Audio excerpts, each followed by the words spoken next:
Vi har fået emnet uligheder, hvor vi valgte at løse 3 ligninger. Den første ligning hedder 3 minus 2x er mindre end eller lig med minus 4x plus 6. For at løse den her ligning er vi nødt til at samle x'erne på den ene side og de andre tal på den anden side.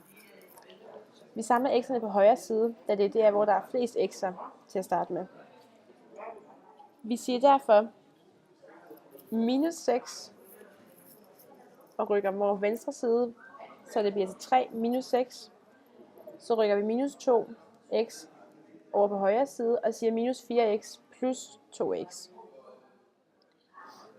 Så regner vi det ud, og det giver jo så minus 3 er mindre end eller lig med minus 2x. Og så dividerer vi minus 3 med minus 2x og får 1,5 er mindre end eller lig med x.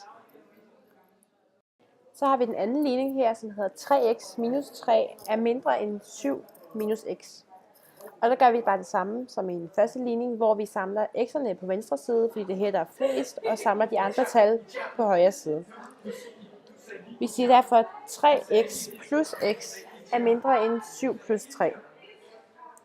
Så regner vi det ud, og det giver 4x er mindre end 10. Så siger vi 10 divideret med 4x. Det giver x i lige med 2,5. Sidste ligning, som lyder på 2, parentes x plus 3, parentes slut, delt med 6, er mindre end 11 plus 2x delt med 5 plus 3. For at løse den her ligning er vi nødt til at forlænge alle bryggerne, så de har en fællesnævner, som i det her tilfælde er 30, og det skal vi så ind med alle bryggerne.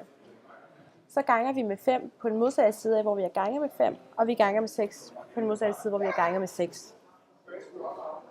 Da de alle tre har fælles nævner nu, så kan vi slette dem alle sammen, og derfor står der kun 2, parentes x plus 3, parentes slut, gange 5 er mindre end 66 plus 12x plus 90.